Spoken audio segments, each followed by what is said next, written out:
Ford Escort ZX2 SR. Introduced in 1999, the ZX2 SR was Ford's attempt to jump on the late 90s tuner craze. It even made a splash at the SEMA show in Las Vegas.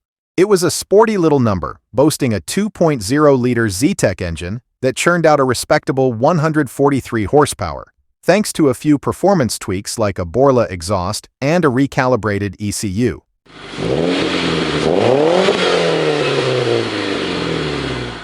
This pocket rocket also featured Eibach springs, Tokiko struts, and a B&M short-throw shifter, making it a blast to drive. But why did it fade into obscurity? Well, for starters, it was a limited edition.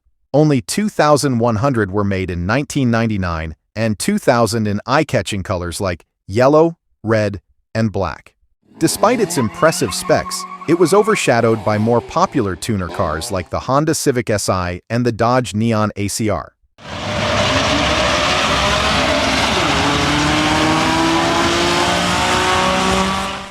Ford SVT Contour.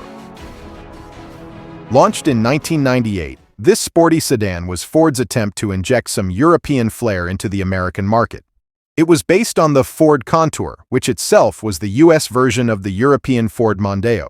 The SVT took the standard Contour and gave it a makeover, starting with a 2.5-liter Duratec V6 engine that produced 195 horsepower initially, and later bumped up to 200 horsepower.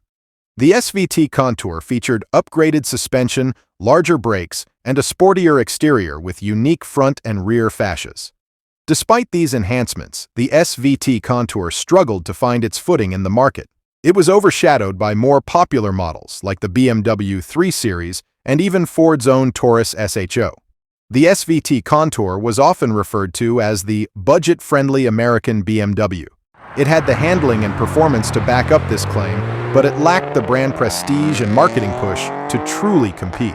Additionally, the Contour itself was seen as too small and pricey for American tastes, leading to its eventual discontinuation. Ford Probe. The Probe was originally intended to be the fourth-generation Mustang. However, after a massive backlash from Mustang enthusiasts, Ford decided to keep the Mustang and release the Probe as a separate model.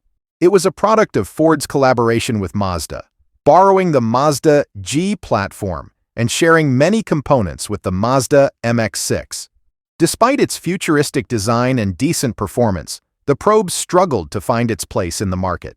Mustang fans were not thrilled about the idea of their beloved muscle car being replaced by a front-wheel drive vehicle with no V8 option. The Probe was also competing against other popular sporty coupes like the Acura Integra and Toyota Celica. By the time the Probe was discontinued in 1997, it was clear that it couldn't compete with the Mustang's enduring popularity. Ford Scorpio. There's a monster. Where?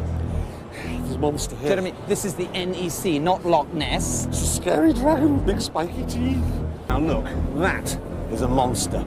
The Ford Scorpio Gen 2, launched in 1994, is one of those cars that makes you wonder, what were they thinking? At least in the design department.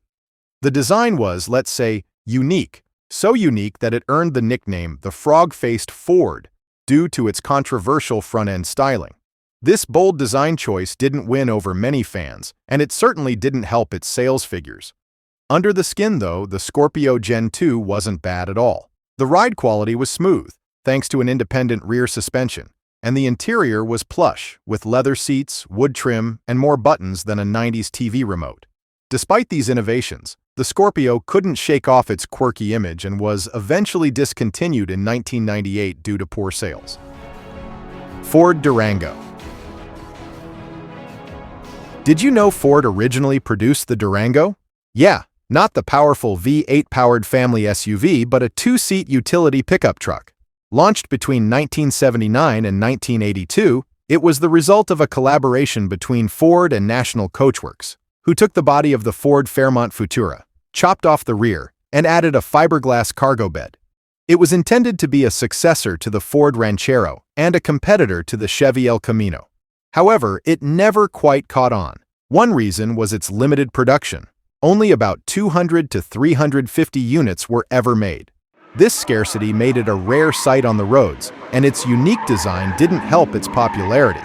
The Durango's styling was a bit of an acquired taste, and it didn't have the muscle or the marketing push to compete with more established models. Ford EXP Turbo Coupe. The EXP was Ford's quirky attempt to cash in on the growing popularity of small, fuel-efficient coupes.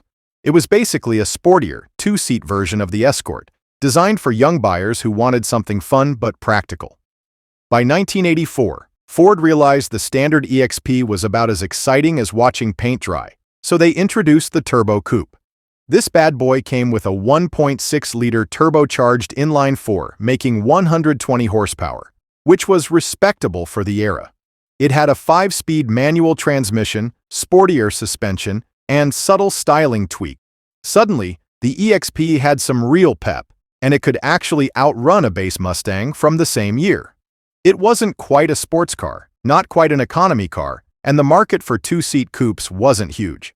Ford pulled the plug on the first-gen EXP in 1985, then brought it back for a second generation, only to cancel it again in 1988. The Turbo Coupe? That was gone after just a year. Ford Sky Ranger. It's 1991, and Ford decides to take a wild swing by creating a convertible pickup truck. Yes, you read that right, a convertible pickup.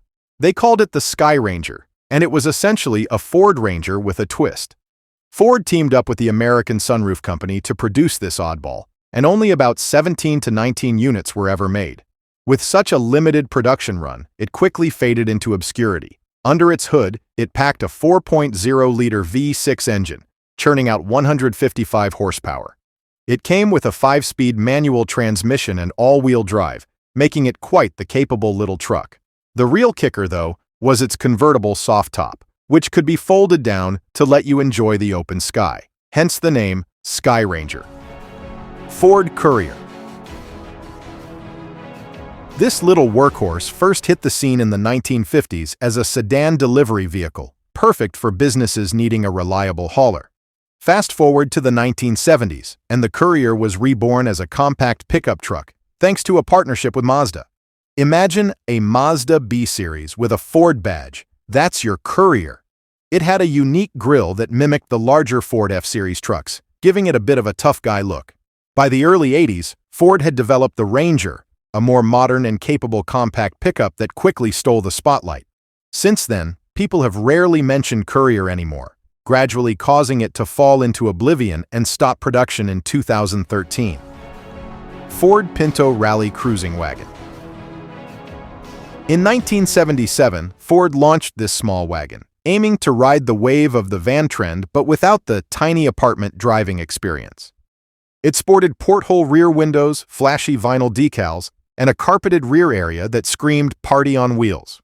The Rally Pack added a bit of spice with unique wheels, firmer suspension, and bold rally decals. Inside, you could find bright upholstery options and a Philco AM/FM stereo, perfect for blasting your favorite disco tunes. Despite its groovy appearance, the Pinto cruising wagon had a tough time standing out in a market flooded with more practical and reliable options. Well, the 1980s weren't kind to the 70s aesthetic. As the decade of big hair and neon lights rolled in, the Pinto's funky charm was seen as outdated.